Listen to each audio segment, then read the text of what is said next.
Tonight on Intimate Portrait. I don't know about you, but I feel like dancing. At 18, the film Hairspray skyrocketed her to fame. And it changed my life, absolutely, unequivocally. It absolutely changed my life. By 21, she'd lost it all. When you're hot, but when you're not, man, is it cold. 100 pounds overweight, broke and nearly homeless, it was time to reinvent herself. Well, I decided to get my ass on a diet. 2 years later, she shifted gears and was back on top again. Our guests today say that they are still burning with desire for their first loves, but they lost touch long ago and can't seem to find them anywhere. Now she's a wife, a mother, a celebrity. She is Ricki Lake. I'm Brian Wimmer, and this is Intimate Portrait.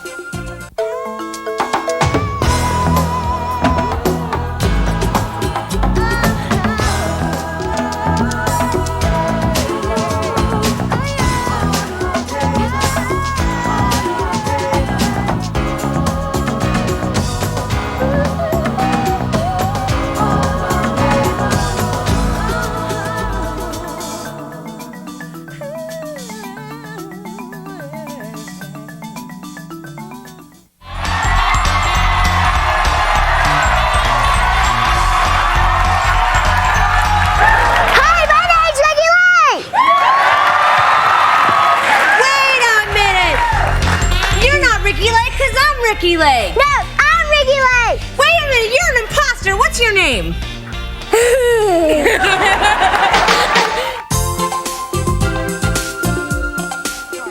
Since its debut in 1993, The Ricki Lake Show has consistently ranked among the top 5 syndicated talk shows.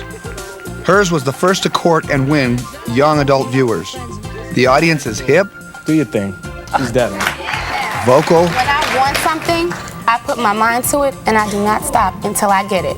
So you can just remember that. And incredibly loyal. Ricki Lake struck a chord with a generation that wasn't in the habit of watching talk shows. That's why you're here, because you want help in dealing with your anger. And I guess that's why we need to learn other ways of dealing with because problems. if you've had a difficult time growing up, no one can relate to it outside of you two. I have a theory that I think that talk shows are the therapy of the 90s. The majority of people that watch my show can't afford to go to a therapist. They don't have health insurance. So I think, it's a great way for them to sort of hear about what's going on in people's lives and say, wait a minute, oh, I'm like that. Wait, let's hear the advice for that person, because I could use that advice too.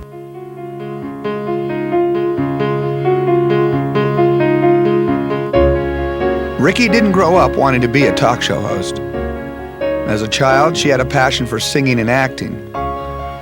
Ricki Lake was born in Hastings-on-Hudson, New York on September 21st, 1968. Her dad was a pharmacist and her mother a homemaker. As soon as Ricki could talk, she began performing. My earliest memory of performing was when I was in camp and I was singing Shirley Temple, and I remember that. I can actually remember what the room looked like, what the stage looked like, and I must have been 3 or 4 years old, and I was singing, some Shirley Temple song. When you put a mic in her hand and you were sitting in the audience and not paying attention to her, she would get in your face and make you look at her, but in a nice way. She just had a personality that was very effervescent. She would walk into a room and there could be all these models around, and the heads would turn when Ricki walked into a room. Charisma. She had charisma. There was something special and unique about her.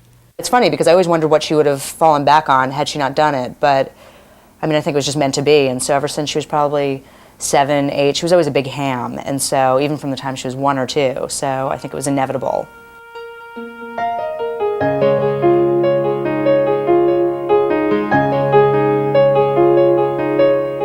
Ricki's dreams were filled with visions of a successful life in show business.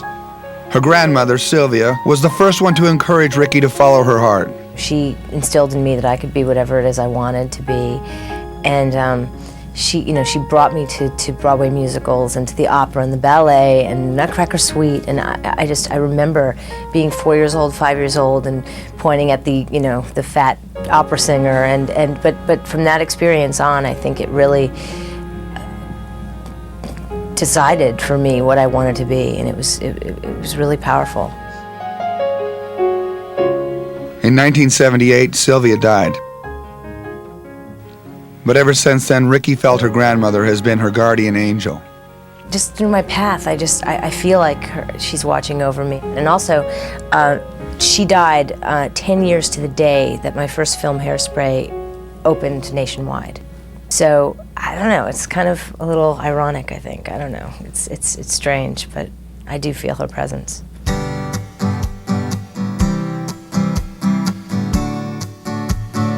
Despite her grandmother's encouragement, Ricki's mother at first tried to dissuade her from pursuing a show business career. But Ricki would not be deterred. Well, I did everything. I mean, I studied singing lessons, I took dancing lessons, I was so into acting, and I did every school play. I was a ham. I was beyond a ham as a child, and I always wanted to be the center of attention. I just loved everyone paying attention to me and being able to make them laugh, make them respond and feel good, and it was a really fun way to express myself. As Ricki got older, she started to put on weight. Despite a constant struggle to stay thin, she wouldn't allow the extra pounds to affect her outlook on life. We all have, our issues, and I think that was it. Food was my crutch, and I dealt with that the way I did, but I was overweight. But I was a very happy child, I think. She was just always very, very comfortable with who she was and didn't bother her one way or the other. And it's kind of funny because no one ever made fun of her. She was just, everybody loved her. So it's kind of interesting, I think, being overweight and being so easily accepted by other people, obviously, I think makes you a lot more secure in who you are. And as a result, I don't think it ever bothered her. Throughout her school years, Ricki continued to perform in plays and talent reviews. In 1986, she graduated from high school and was ready to try to make a career in show business.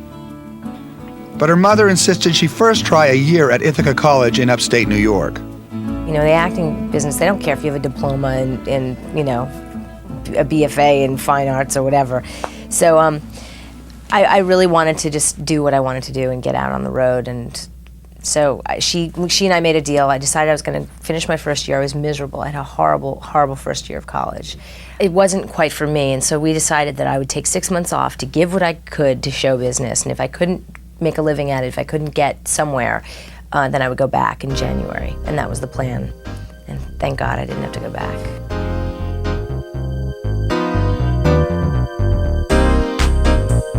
It was during that 6 months Ricki got the break that began her career. When she left school, she had an agent, ambition, and unlimited optimism. Cult film director John Waters was holding open auditions for his new film, Hairspray. Ricki's agent sent her to try out for the lead role of Tracy Turnblad. Ricki walked into the room, and John Waters knew he had found exactly what he was looking for. Would you do a pimple cream commercial on camera if Corny asked you to? I'd be proud to. Luckily, I've never been cursed with acne, like others. But I realize the devastating effect of skin blemishes on the social life of teenagers. Aren't you a little fat for the show? That's enough, Amber. I would imagine that many of the home viewers are also pleasantly plump or chunky. Oh, come on. The show's not filmed in CinemaScope. You're out of line, Amber. And he wanted a fat girl. He wanted a big girl who could dance. That was the prerequisite for the part. And so he didn't know that if I was really big. And I remember he was like looking me over, like from over the table, and kind of, he was trying to figure out if I was like patting myself or if it was really me. And I was kind of, gave him like a look like, don't worry, it's all me kind of thing. And we just immediately hit it off. And from what he tells, how he tells the story is that I read the lines exactly the way he would have wanted without even having to direct me. So he knew right then and there that I was the Tracy for him. And it changed my life, absolutely, unequivocally. It absolutely changed my life. Ricki went from college dropout to media darling. Hairspray set the stage for what was to come next in her life. Fame, success, money. And then the loss of it all.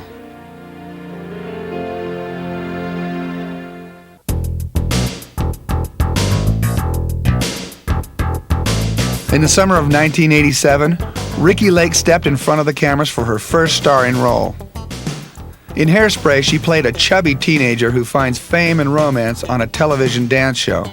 You know, it was very long hours. I had to dance. I had to be better than everybody else, and it was really hard because I wasn't really a great dancer, and I was 200 pounds, and it was very difficult for me, but I loved it. It was like summer camp, you know, and I got to kiss the handsome man, and you know, who was much older than me, and it was a dream come true. It was fantastic. I don't know about you, but I feel like dancing.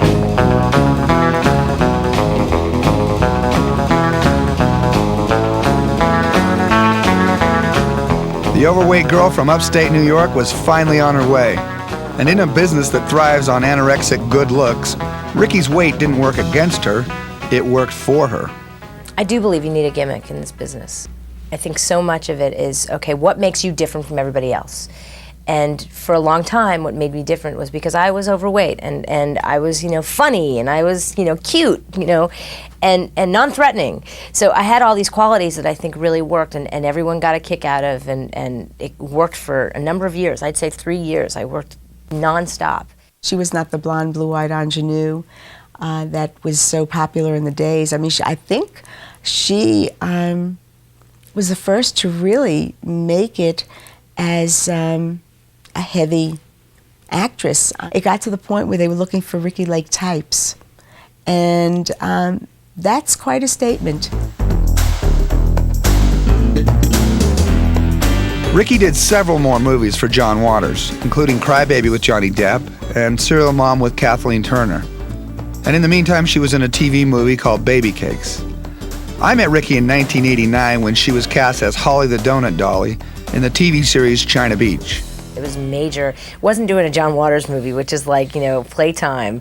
This was really dealing with, like, you know, actors who have to have their legs blown off and you're consoling them. I mean, it was heavy, heavy work. Hi. Hey. Pretty early for a swim. Despite the overall seriousness of the show, there were lighter moments. Ricki and I occasionally did have a chance to have some fun. Eat your heart out in that funicello. Come on. No, I can't. No, Booty, it's probably cold. Oh, come no, on. Booty, please, Booty. I didn't take you as a chicken. I'm not chicken. You're chicken. Yeah, chicken. I am not a chicken. Yeah, chicken.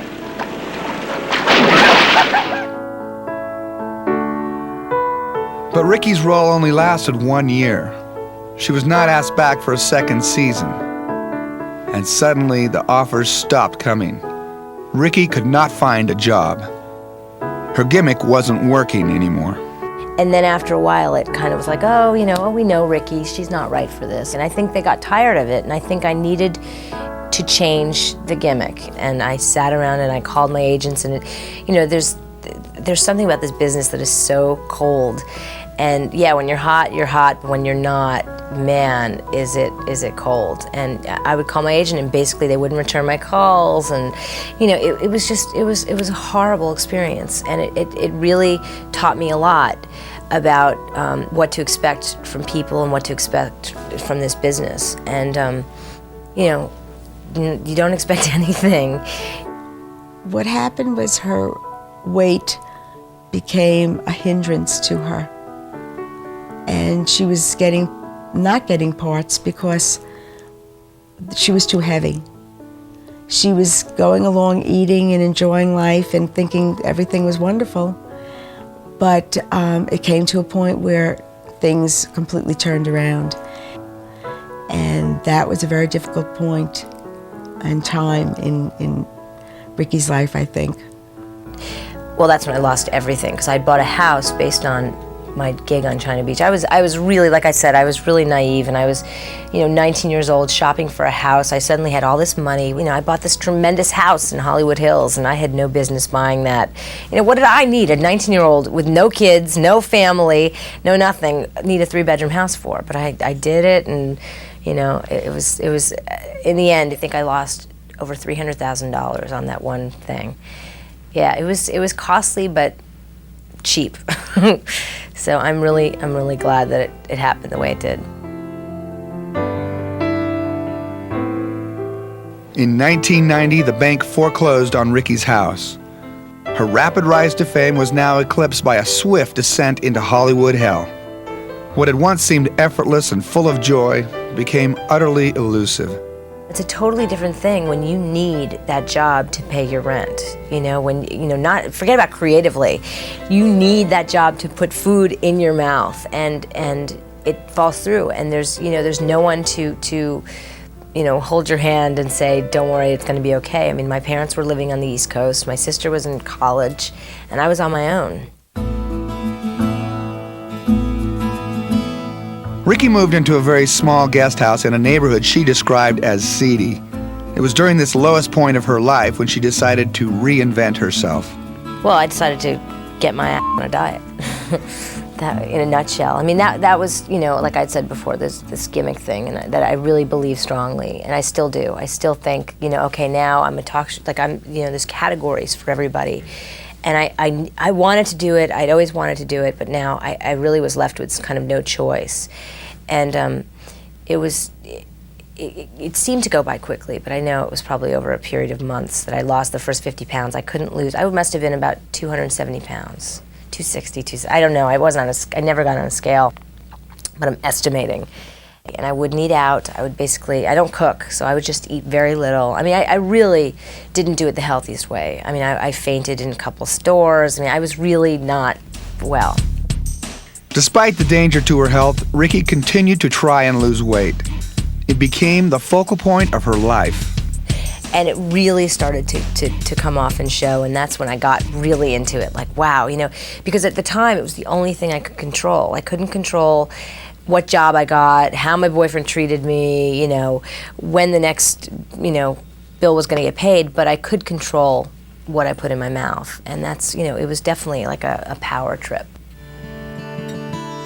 In the end, Ricki went from this to this and lost over 100 pounds in the process.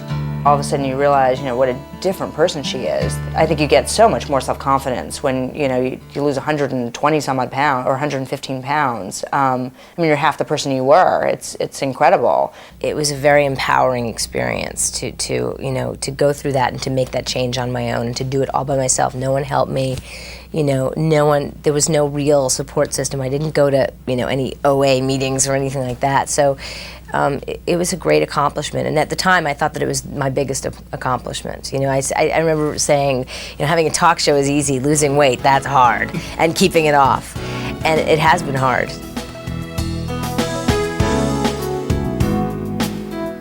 The new Ricki Lake was now ready for whatever came next.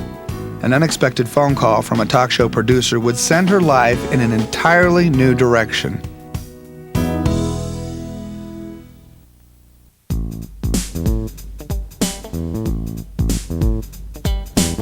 It was 1992. Ricki Lake was 23 years old and at an age when most people are just beginning their careers. Ricki was ready to make a comeback.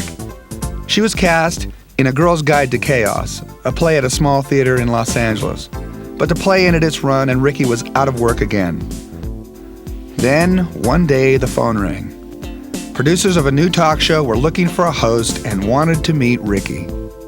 And I went, and I remember, again, I can picture the room. It was 3 handsome men, and I basically flirted with them for 2 hours. I was always a really good flirt, and so that was what I did, and it was from that time on, they hired me for this pilot. In a room, having a conversation with her, she is completely at ease. She's fun to be with. She's very conversational. She's never hosted a talk show before, but that's a skill you can learn. What you can't teach is someone to be spontaneous and lively and a good conversationalist.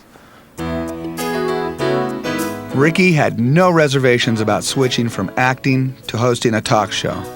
She agreed to do the pilot without a second thought. Well, why wouldn't I? I needed a job. It wasn't about, okay, this is my new gimmick. It wasn't, I wish I could say, wow, it was my idea, it was all my idea and take credit for it. I needed a gig, and this was the next thing that came along. The pilot was shot in the fall of 1992. 1 year later, the first episode of The Ricki Lake Show was broadcast across the country. Can you imagine setting a wedding date and planning the wedding before you've even found a man to marry?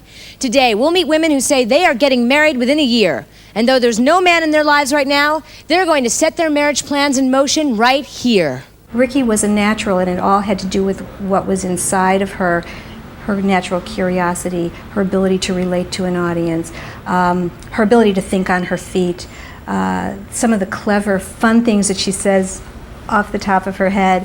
Let me get this straight. You are 18 and your biological clock is ticking? I'm 18 and my biological clock is ticking like this. Despite the pressure to succeed, Ricki kept her cool. She never got nervous. That bone is missing from my body.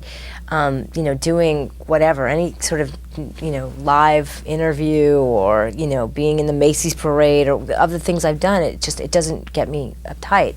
So doing the pilot, I wasn't freaked out. I just had fun.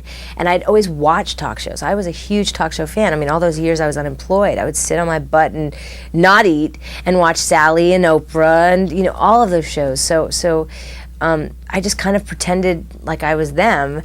And I guess I was asking the questions that I would be asking if I was sitting on my couch watching at home, and that's basically what I did. And I think I had a knack for it. Once you set the date, that's step number one. Step number two is getting rid of those memories. Right, getting rid of all your dangling relationships. So everybody here and everyone home, go through your entire house, get rid of every dangling relationship. Well, we have our own way of shredding those memories. Why don't we bring out our memory shredder? The show was sold to local stations around the country and went into production during the summer of 1993. Ricki had found her niche. Well, Monique, you have the guy sitting next to you. What do you want to say to him? You better make it good. But I was happy with you, and I cared about you then, and I care about you now. The question is, Nathan, how do you feel? I mean, it's sweet and all, but I have another girlfriend already. And I understand that. It's not like I'm trying to break up. Oh, sure you are. No, I'm not. I think because I really like people and I love to gossip. I mean, I was a big gossip when I was in high school and stuff. So I think I still just get into just hearing about what's going on and what this one thinks about her boyfriend and what he really thinks about, just that kind of stuff I get into. And even if I wasn't doing this talk show today, I'd still be watching him on TV. So it's just like I get to do for a living what I would do naturally at home. I just have hair and makeup. So it just, I don't know, it fell into place. I think I'm actually a better talk show host than I am an actor. Because I don't think I'm that good of an actor. I can be good if I have a good director, but I don't think I can, fall back on my own ability. Until the Ricki Lake Show, the talk genre was geared towards an older audience, but that was about to change. Producers set out to attract a younger crowd, viewers who watch television but normally never watch talk shows. Well, for example, a show like Sally Jesse Raphael, which is an excellent talk show that had been at the time aimed at an older viewer, might do a topic, I don't like the way my daughter dresses. Ricki would take that topic, and by aging it down, we'd take a look at it from the young person's point of view. My mother gives me a hard time about the way I dress. Ladies and gentlemen, please welcome Ricki Lake.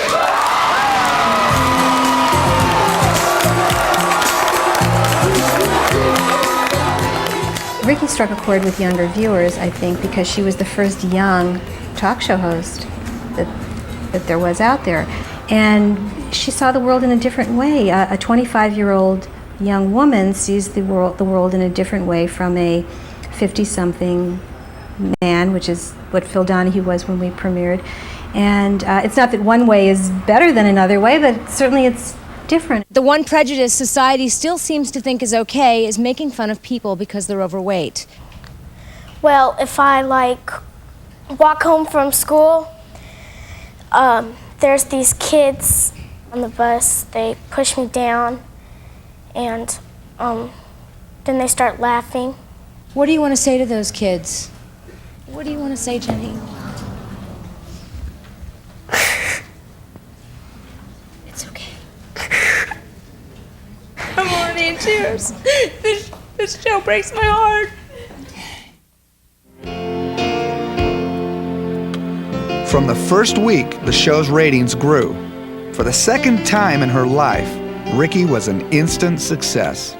I mean, I remember we went on the air in September of '93, and by January I was on the cover of Interview magazine, and just, you know, it just was like a whirlwind. So it was pretty immediate. Are you all ready to do a talk show?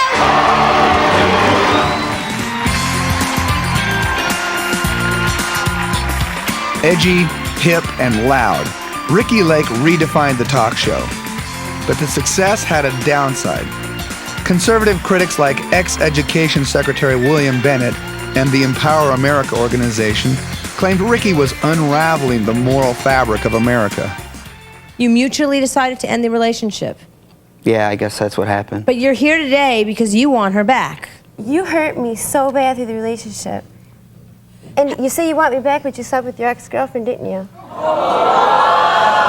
These days, there's a lot of criticism directed at television. The worst of it are these daytime television talk shows. Here, indecent exposure is celebrated as a virtue. Almost 650,000 kids regularly watching the Ricki Lake show alone, which is one of the worst offenders. I think a lot of the criticism was unfounded because these politicians don't watch our show from start to finish. They don't see that we have the expert come on in segment 5 to talk about the way these people can change their lives for the better. They didn't watch our show. They went on perception and their own perception. And you know, because we were so successful, because we were the front runner for all of these clones that came out, they pointed fingers at us. Well, in the case of Bill Bennett, I think realistically, he was looking for some headlines. He was looking to be at least the vice presidential nominee of the Republican Party. There was no real reason for him to do this. He has since moved on to greener pastures of, what's going on in prime time, there aren't enough this, there's too much of that. But it was a nice, juicy target. It did hurt, because you want to feel proud of the show that you do, and a lot of what they were saying just wasn't true. We never had phony guests on our stage. We never did stories that were simply to shock people. We always had a reason behind doing every story we did, and so it just was a bit of a bummer, and we're still working to change the perception. So it's he definitely did what he didn't get us off the air, but he definitely caused a stir, and I thank him for that. Amid the political slings and arrows, Ricki fought back. She and her producers worked very hard to change how the public perceived the show. In this episode, a 15-year-old was desperate to have a baby. What is missing in your life that you think a baby is going to fill that void? I just love kids, and it's what I want. I mean, It's what you want, but have you stopped to think what that baby needs? Does the baby need a 15-year-old mother? Ricki sent the young girl home to take care of a doll as if it were a real baby. The intent was to make her understand exactly what she was getting into. You think you did a good job of taking care of this baby? Yeah, but I don't want one. Wait, say what? Wait, I didn't hear you correctly. With the advent of the Ricki Lake Show, the transformation of Ricki herself was complete. Shortly after the show debuted, she met a man, the man who would become her husband.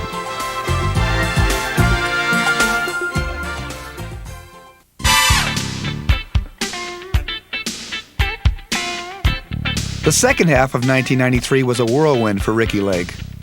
She was living in New York City. Her talk show was a hit, and her social life was in high gear.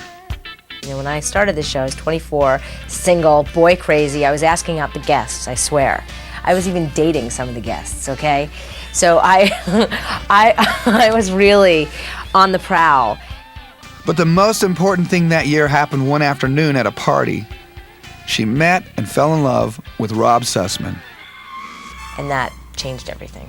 And that was great when I met him. The timing was perfect. I'm a big believer in timing being key, because had I not gone to this party, had he not gone, had we both not gone alone, we probably never would have met. We were both probably pretty lonely and really ready, We just sort of came together and just, sort of grooved together, I guess. I saw him from across the room, and I swear on someone's life, my mother's life, that I instantly thought to myself, that is the man I'm going to marry. I don't know. I don't know whether it was just the attraction. I don't know whether it was subconsciously I knew that this man was it for me. I just, there was something about, he was my ideal guy. She's my type of woman, you know, the way she looks physically, that was certainly, she had that going for her. Something about our dispositions just seemed to sort of, you know, work with each other, you know, the rhythms of our laughter and our conversation and things like that, you know. And he sits down, and we begin talking, and we immediately start talking about sex for some reason. I remember us I don't need to go into it, but anyway, we're talking about it, we're getting to know each other, and he says, I'm gonna go get a beer, do you want anything? I don't even drink beer, I hate beer, and I'm like, yeah, I'll have a beer. And I didn't even drink it, but I wanted to be cool. And when he came back from getting the beer, instead of sitting across from me, he sat on the seat with me. And he immediately asked me out on a date that night. Do you want to go have dinner? I had to work the next day. I'd been on a date the night before, so I thought, oh no, I'm a slut. I can't do this. Yeah, I'll go. Yeah.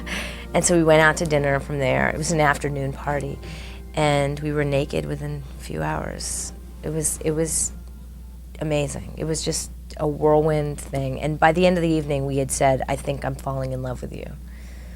And 2 days later, we were engaged. I knew that she was going to say yes, and you know, we were probably laying around naked, like, oh, we should just get married, da da da da, and then that was sort of it. And then later on, you know, okay, I'll sort of get on my knees, you know, while you're on the bed, and you know, do you want to marry me? You know, yes, okay, you know. So that was pretty much it. I never got a ring. No. He was sort of on his knees on off of the bed, and I was sitting on the bed, and you know, it was very much like, come on, ask me, you know, like that kind of thing. So no, it wasn't, you know, that dramatic thing you see on my show. 7 months later, Rob and Ricki were married at a small private ceremony in Las Vegas. That's what crying love is. Love is full of laughter, right? Terror.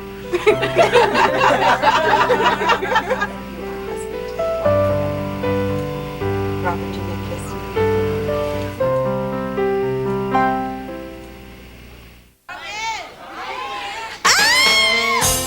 From the time they were first boyfriend and girlfriend, both Ricki and Rob have had to learn how to live together in the Ricki Lake spotlight.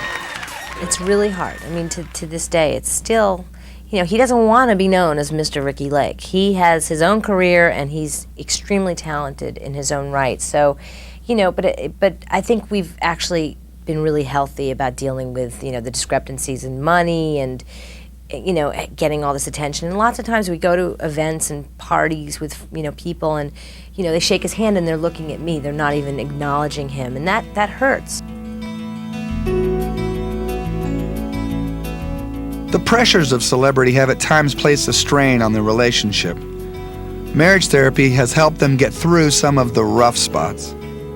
We got married very quickly, and so all of a sudden, you know, there are just all these assumptions that come about, you know, when you're married and you're living together and you're sort of thinking about eternity. And I think, you know, we developed all our communication skills while our brains were flooded with endorphins and we were just having sex all the time. And so I think just a lot of things didn't necessarily get addressed early on. It's been enormously helpful. Yeah, because I'm not a great communicator, or I can be a bad communicator. So I tend to shut up and kind of not, you know, it explodes later on. Whereas he's very healthy about talking everything out, and so it's, you know, we work on that. But we have a really, really good thing. The two of them are now collaborating on a children's book about an overweight child who learns to accept herself for who she is on the inside. Rob is creating the illustrations while Ricki is co-writing the text. Working together has presented its own series of problems.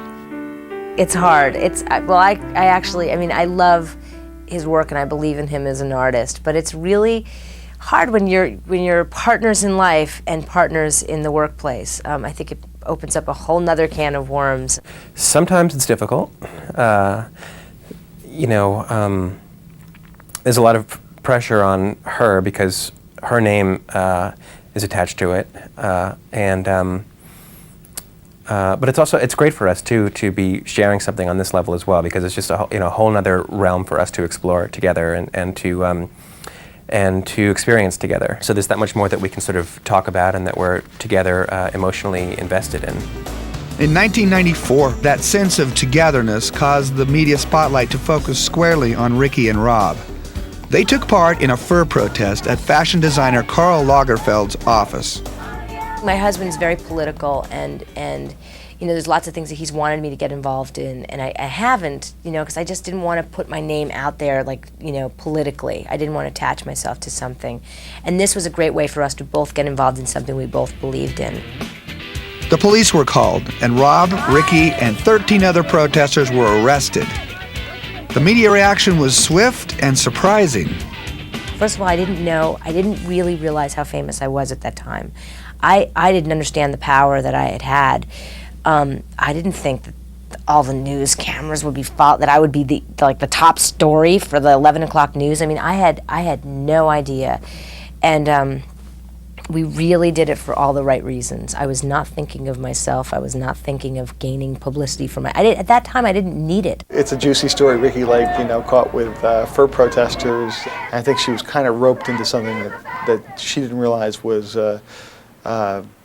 one step over where the line should be in terms of personal behavior. Ricki and Rob were in separate jail cells, but they were able to pass notes to each other through their attorney. We would write on his card, I love you, honey. And at one point, we were before we went to the big jail cell, the downtown, we were in the precinct jail, and we were, between bars or something. It was, honey, and I love you, and everyone's like, oh, sighing. When we were arrested, I was being taken down to go get fingerprinted, and she was calling out, I love you, and and the lawyer was getting notes to me and stuff, and so it was very romantic. The couple was fined $45 each and sentenced to 4 days of community service delivering meals to AIDS patients. They turned their attention away from their public lives and toward their private lives. 3 years after the wedding, Rob and Ricki prepared for the biggest event of their lives, the birth of their child. 1995 found Ricki Lake once again starring in a movie. In Mrs. Winterbourne, she played opposite Shirley MacLaine and Brendan Fraser. It was a romantic comedy, and for the first time, Ricki was cast in a lead role that had nothing to do with her weight. Despite the fact the film was not a box office success, it was a personal victory for Ricki. I looked so good in that movie, if I do say so myself. I loved that it wasn't the fat girl. It was a real Cinderella story. I was attracted to the script, basically. I think that's what it's all about in the beginning, but it didn't quite turn out the way I would have liked to. Shortly after the movie was released in 1996, Ricki and Rob decided it was time to start a family. During a break from the daily grind of the talk show, the couple planned a romantic trip to France. I did the ovulation test. I brought them with me to Paris, and it was like, okay, now's the time, and we, did what we had to do, and it was really great. It was I remember we got drunk on sangria in France, actually, in my first night in Paris. And it was really great. And 2 weeks later, and then we went on this bike trip through the south of France, and the whole time everyone's drinking all this wine, and I only would have one glass a night because I thought that I might be pregnant. And we found out when we got back from our trip that we were, and it was great. 9 months later, on March 22nd, 1997, Milo Sussman was born. Ricki's been very protective. Few photographs and no videotape of Milo has ever been made public. The birth changed Ricki's entire outlook on life. I think about my kid before anything now. That is my priority. I mean, and that's why I question having a film career, because I really don't want to be the type of mother that schleps my kid on location, away from his friends, away from his social life. I really want him to have a normal childhood. So, so if the movie happens where he's on summer break or something from school and I'm able to do it and it's local or whatever, then I would consider it. But I don't really see myself making movies forever and doing that kind of stuff. I really don't. And that's a choice that I'm making for my son.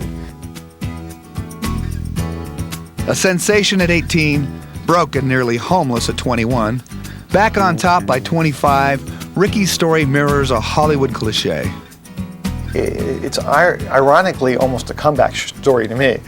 Think about it. If you had had a lot of these things when you were 18 years old, when you were picked by John Waters to be the lead in his film, and the next thing you know, you're facing a mortgage you can't meet, and people are not calling you. You will never forget those days when your time comes around again. And I think that's one of the reasons I think she's so appreciative and such a nice person about it. I don't think that she envisioned herself as being the queen of daytime TV. I think that was just due to external circumstances. She got a job, and then lo and behold, she was great at it. So I don't think she had a drive to be in the place that she's found herself in. Ricki plans to continue hosting the Ricki Lake Show at least through the end of her contract, which runs until the year 2000. But eventually, she wants to explore some of her other interests. We were living in the Hamptons, and I discovered pottery and throwing on a wheel and working with my hands, and because I really do consider myself an artist. It's weird when you have a talk show. It's hard to be, to think of yourself as artistic, but I do love that, and so I hope to continue. I took a class while I was pregnant, and I love it. So I hope to have a pottery studio one day and do that. I mean, it's so great to be in the position that I'm in, that by the time I'm 31 or 32, I don't really have to think about money and providing. I can really think about what I want to do with my life, and so what a great position to be in. I just know I have other aspirations. I have other things I want to do. My husband and I talk about living in Italy, talk about, he has his own career and I may just follow him and make babies and, be a homemaker for a little while. I don't know how long. I think I'll go crazy doing that for long. But I just know there's a lot more that I want to do in life than just what I'm doing. Not that I'm complaining at all. I love what I do, but I know that I'm only 29 now, and I know that there's a lot more to be done. Ricki still finds her work interesting and challenging. And she has the perfect title if she were ever a guest on her own show. Good girl gets lucky, very lucky.